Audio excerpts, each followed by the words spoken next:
everyone, and welcome to our webinar on how to extend the life of your pension plan. Jason Sauer will be presenting today. He is a new business development manager here at PBI.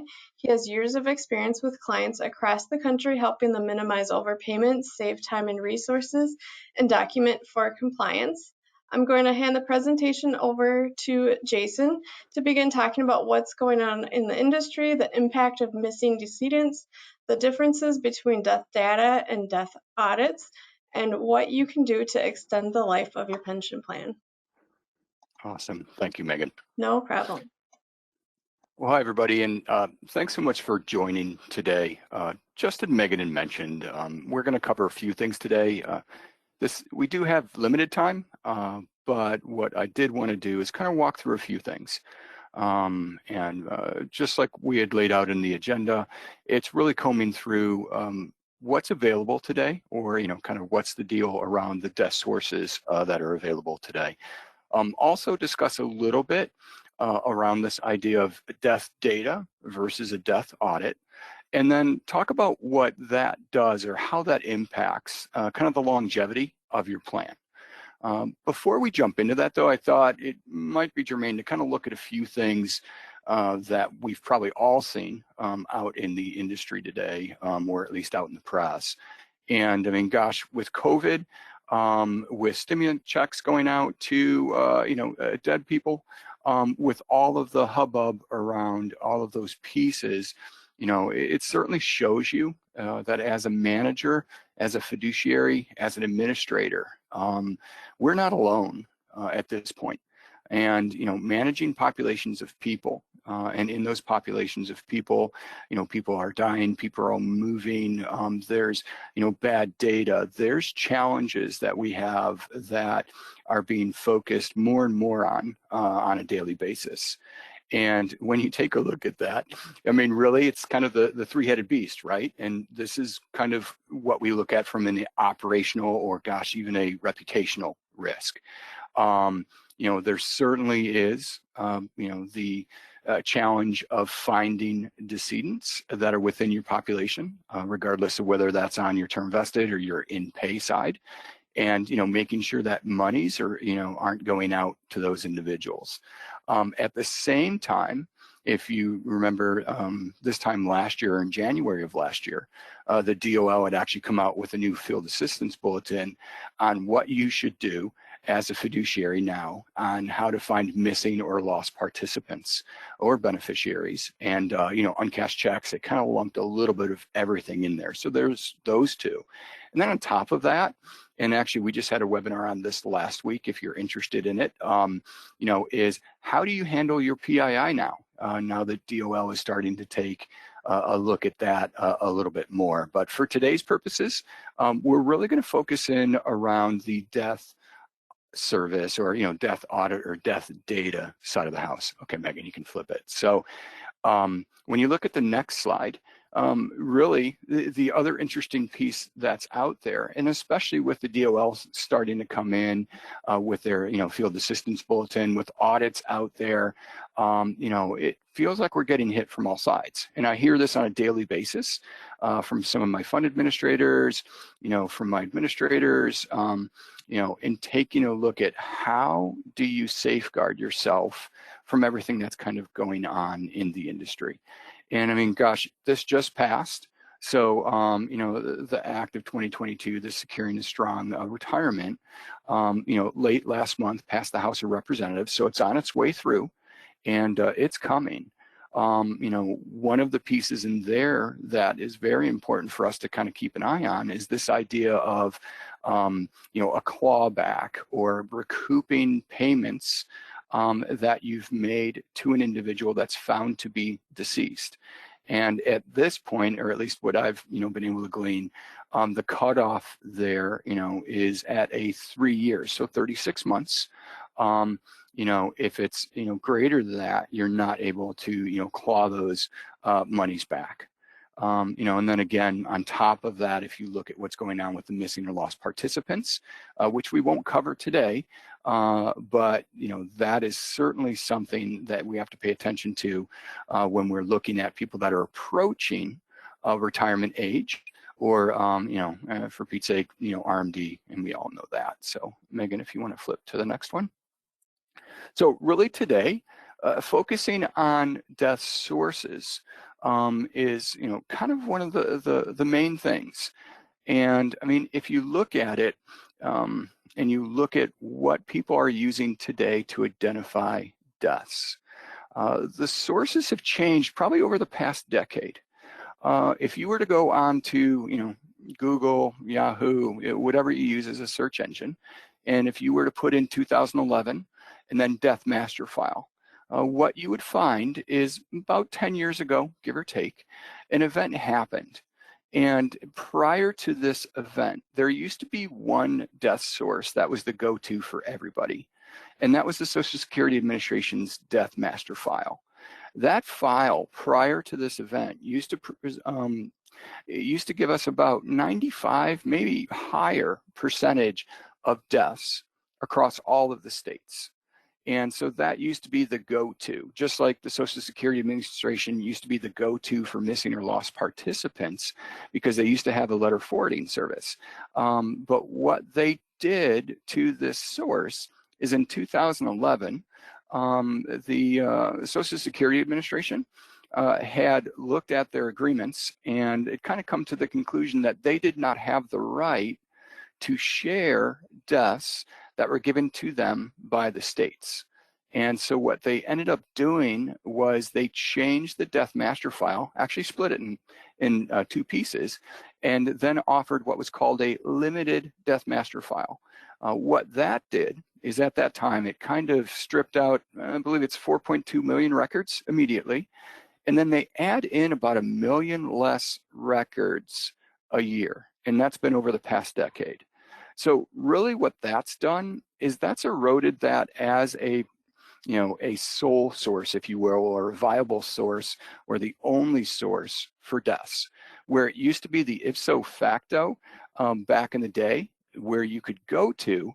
Now all of a sudden, and what you can see here on this slide, is it went from that almost 100% and then has slowly declined over the past decade down to about 23% of the deaths today. So now you had a source that everybody relied on.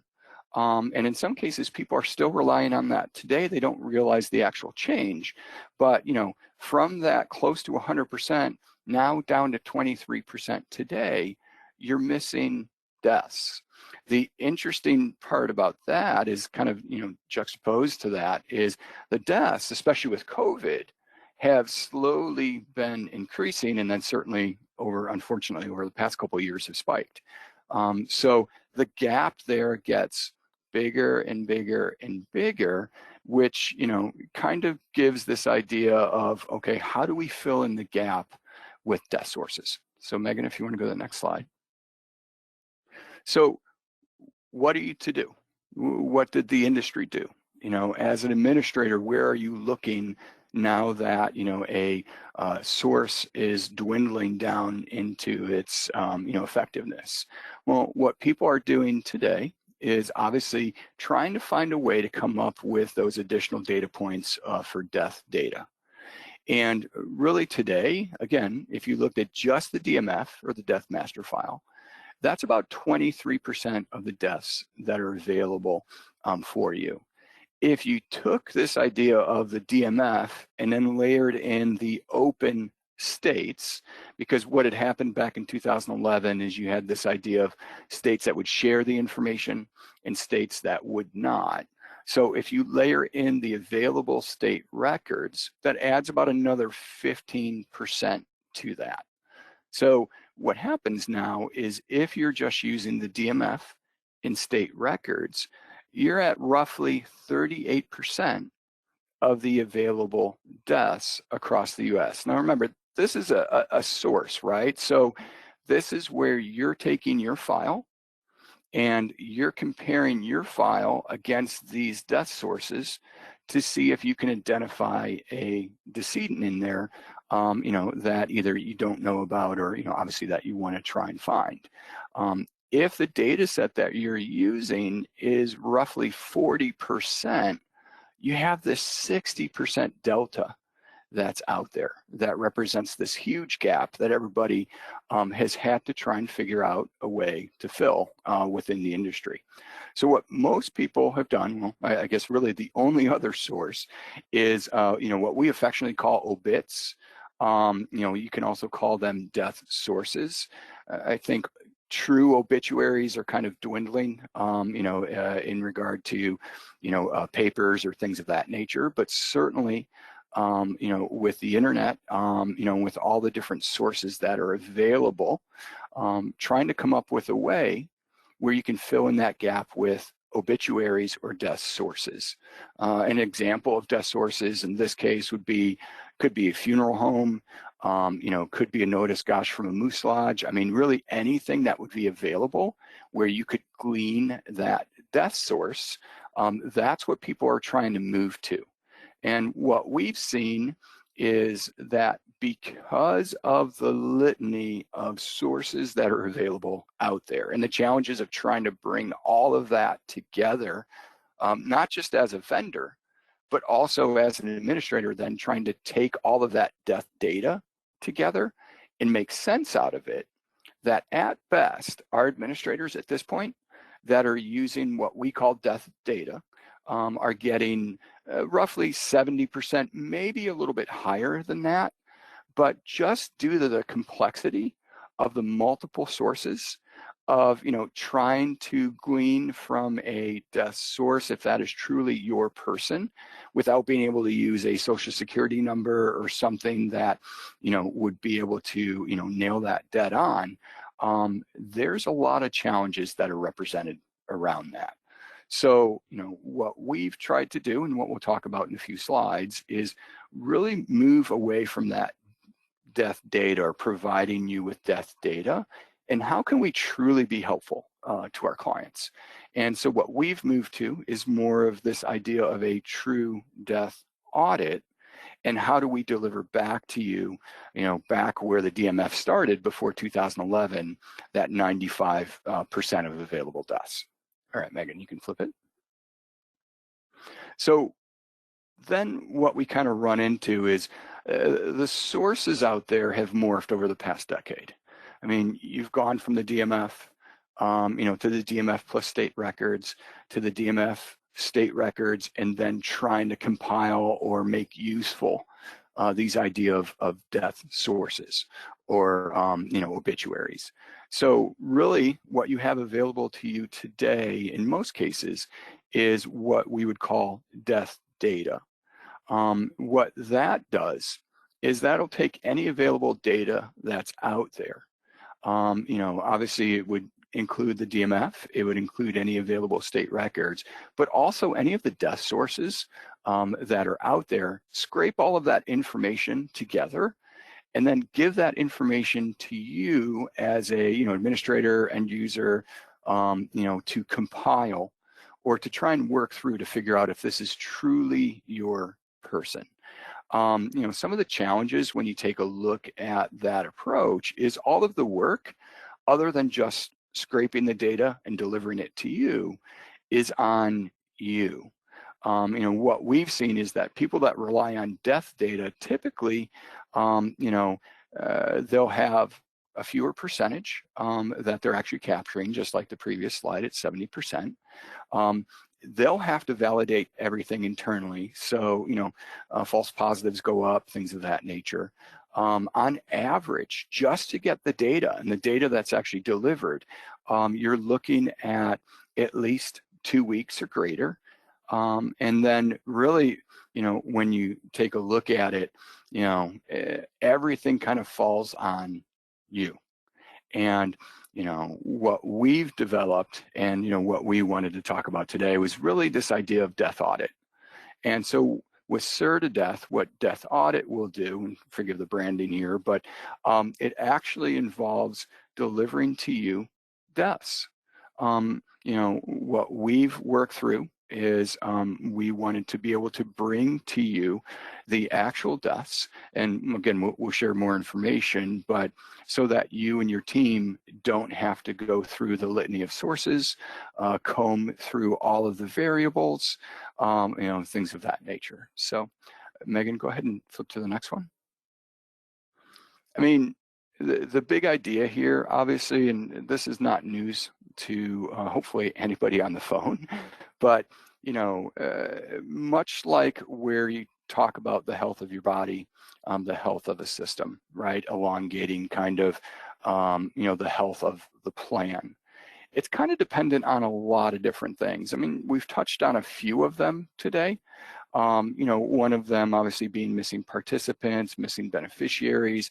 Data quality is a huge piece of this as well, but certainly where you can control something, much like any other health formula, you can better the health.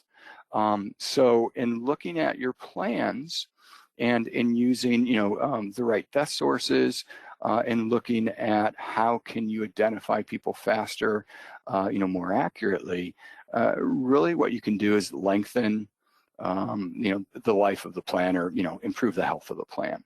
And, that can be on both sides, right? A lot of our clients will come to us and they'll focus on a in-pay population or retirees. So regardless of whether that is a pension payment that is going out on a monthly basis, or whether that is some type of a health and welfare or retiree benefit. The idea is to identify that death so that you can, forgive the expression, but stop the bleeding or stop the leakage of outgoing payments. So that's one part. What we also see, though, on the other side of this slide is that it's not just about eliminating overpayments or recurring payments, but it's also about the other side. And if you're not looking at like your vested population, your term vested or deferred, anybody that's separated from the plan, but that's due a future benefit.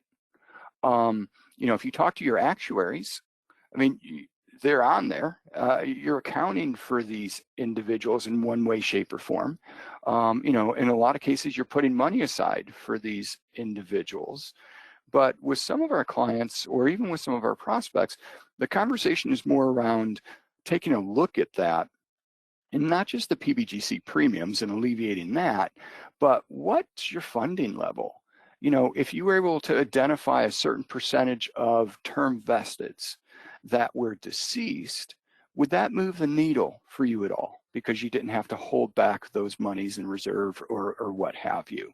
So really this idea of using the right formula to try and keep your plan healthy is a lot of what we've wrestled with, and a lot of what we've worked with here at PBI. And it really kind of bleeds into today. Gosh, I don't know if you follow Simon Sinek, what our why is, or really if you take a look at kind of like what our mission or our purpose is today. And Megan, you can go ahead and flip it. I mean, in a most recent, kind of town hall meeting that we had, and this is something for me that I love to hear, is our president stood up in front of everybody and, was talking about, us as an organization. And really there's three main reasons that we do webinars like this, that we consult with our clients, that we talk with prospects. And that is to help you in three main ways. And, altruistic pieces to all of these. Certainly there's, reuniting people with money, in cases of uncashed checks, things of that nature, where you have participants that are owed money. We can do that. There's also this idea of reconnecting missing or lost participants or beneficiaries back with the plan. So helping you with your fiduciary duty there.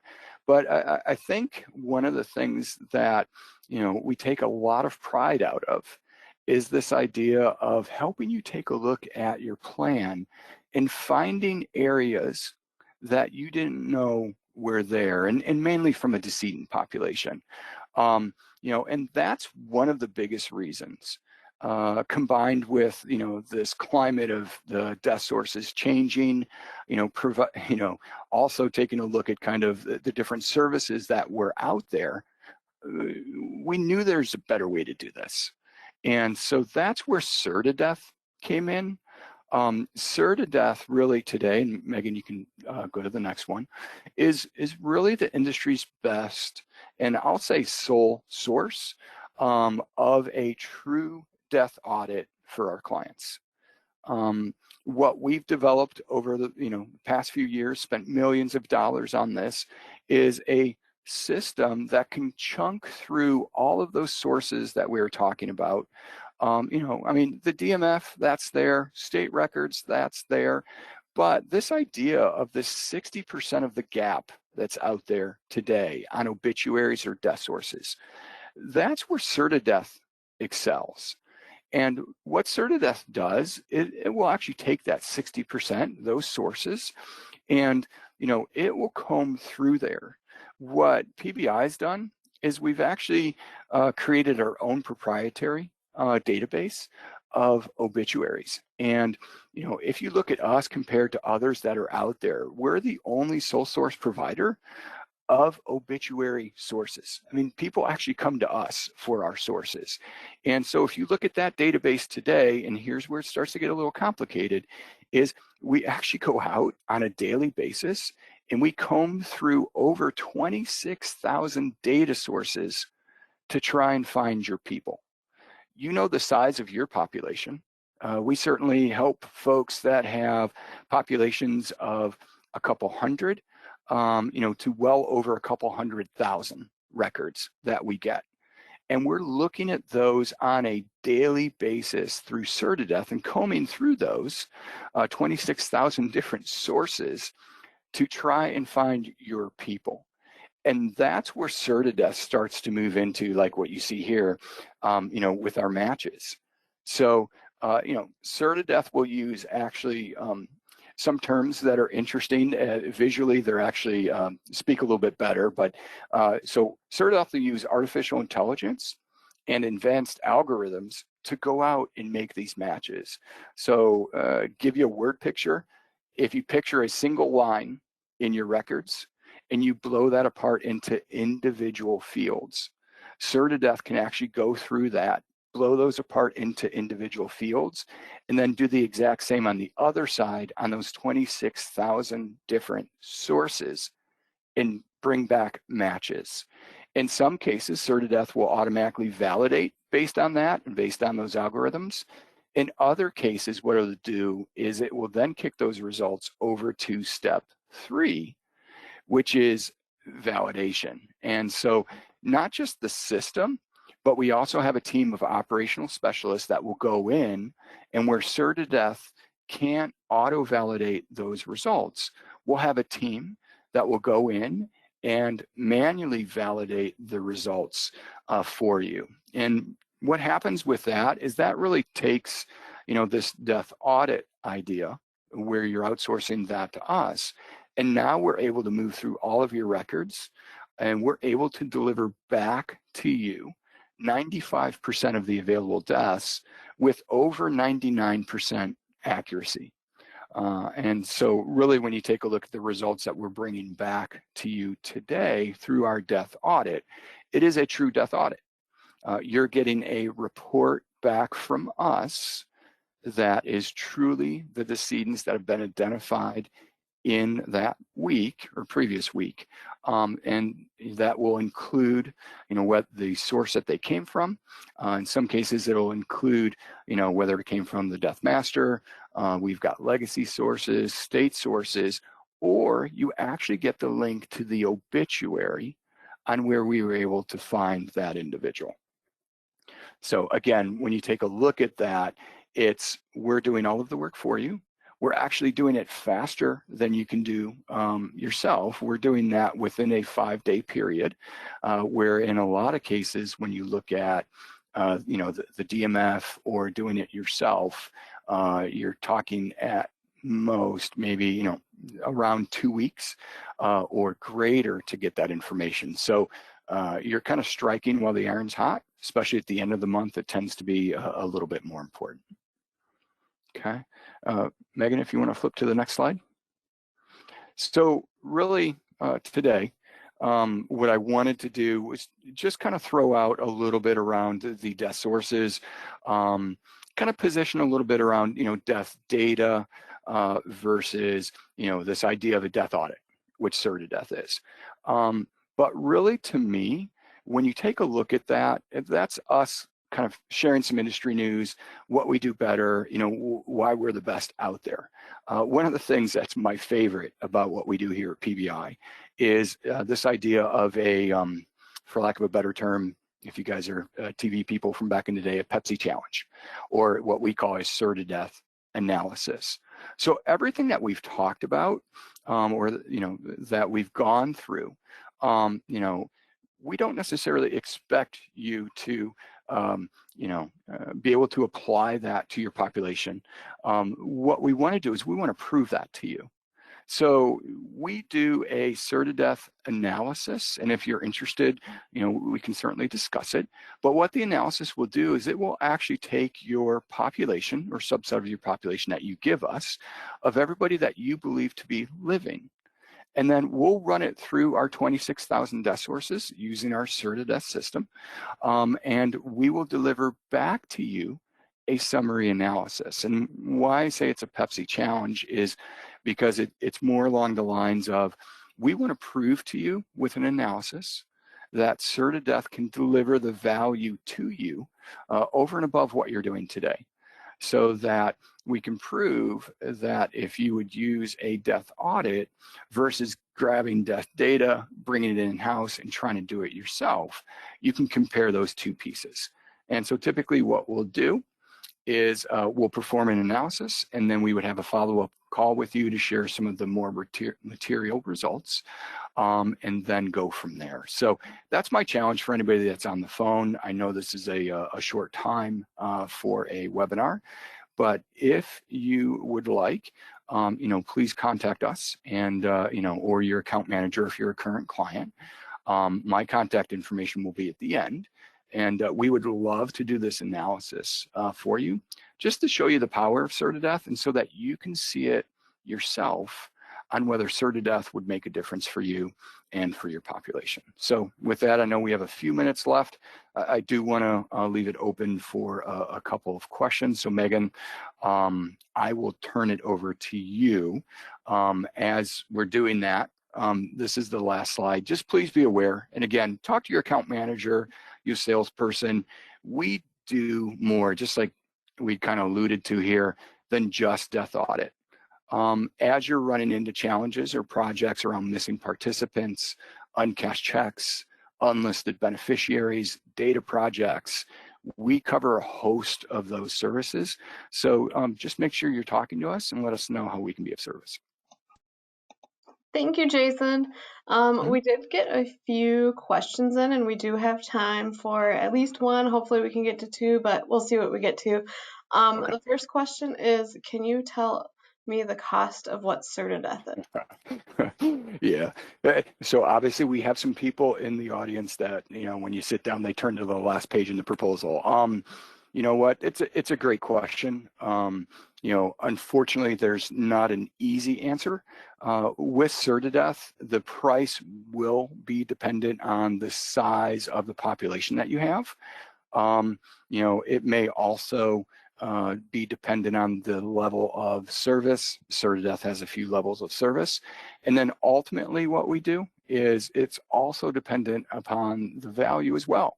So part of the analysis that I've mentioned, we use that as part of our discussion with you to make sure that we're actually delivering the value, or that CertiDeath can be valuable for you. So I wish it was a black and white answer, but unfortunately it's kind of a qualified answer.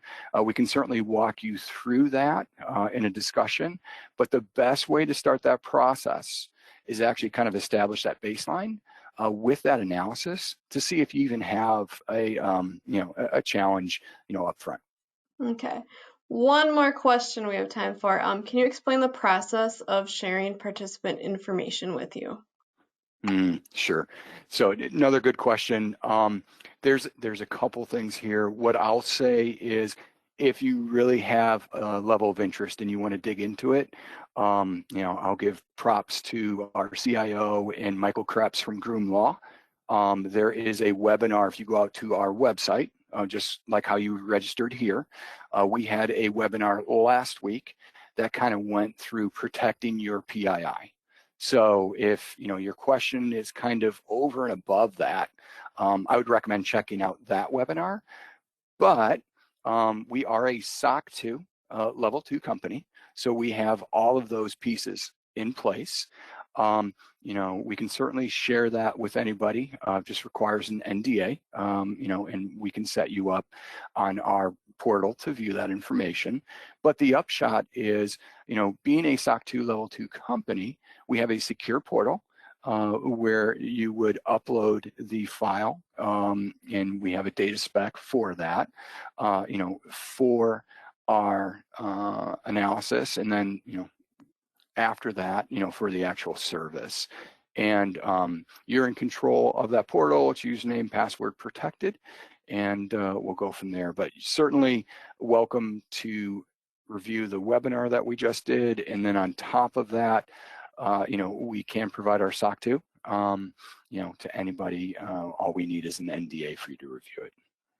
Perfect. Well, thank you, Jason. Thank you for everyone who joined us. We are 1 minute past our 30 minutes, and we want to be respectful of your time.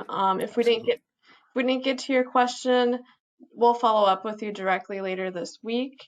If you have any other questions that come up in the meantime, feel free to reach out to Jason. Feel free to respond to any of the webinar emails, and we'll get back to you. And again, we'll be sending out the recording link within 24 hours. So thank you again for joining us, and have a fantastic day.